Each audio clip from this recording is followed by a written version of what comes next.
Paggising niyo po mga bossing ko sa umaga, ako po ay may tuturo sa inyo na isa sa mga pamamaraan upang sa ganon buong araw po kayo na swertein. Kung napapasin po ninyo na parang napakailap ng swerte na kahit anong gawin po ninyong kayod ay sa wala't wala, mainam na subukan niyo po ito. Ito pa mga bossing ko, kahit mga sunod-sunod na ilang araw ninyo siyang gawin, mapapasin niyo po kaagad kung naman yung wini-wish po ninyo ay kaagad niyo itong natutupad. Ngayon pa mga bossing, masasabi ko lamang, kailangan focus ka lamang kapag ikaw ay nagwi-wish para kaagad nyong ma-achieve kung ano man yung ninanais ninyo. Kagaya po nito mga bossing, kumuha lang po kayo mga bossing ko ng isang dahon ng laurel. Kagaya nito, may sulat na po siya, nakalagay dito long life.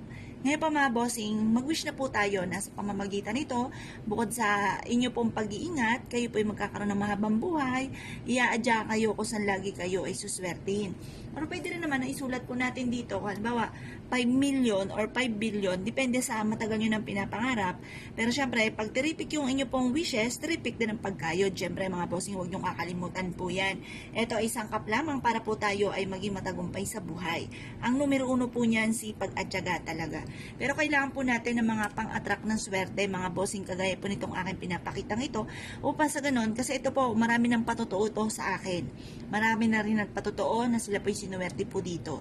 Nadata natin, napakailap ng swerte, bagamat sila ay masipag, ito naman, iniaadya sila kung saan lagi sila ay suswertein.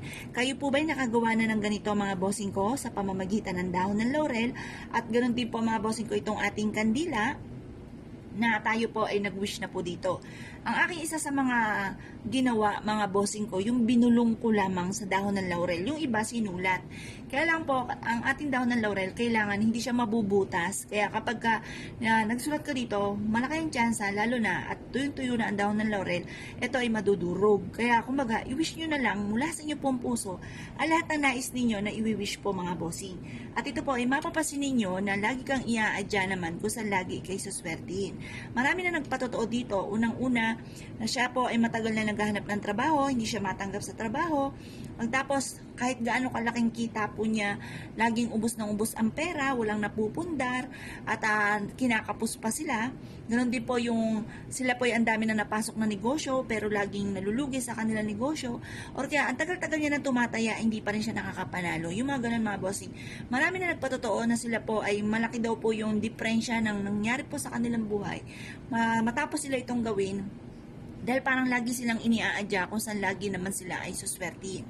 At nire-recommend ako mga bossing ko na mainam na subukan nyo po itong gawin. O pa sa ganun, iadya ka naman kung saan lagi kayo ay suswertein. Ito po inyo pong gagawin. Umarap ka sa may silangan, magbukas ka na ng kandila. Kasi ito pong kandilang ito ay bukas na siya. Kumbaga, may sindi na po siya. Kaya ang ginawa ko, sinindihan ko na lang. Pero kapag bago ang kandila po ninyo, ibubulong nyo muna ang inyong pong pangarap. Pagtapos, saka nyo po siya sisindihan. At saka nyo po siya itatayo ng maayos. Huwag po yung patumba-tumba kasi negative sa inyong patumba-tumba.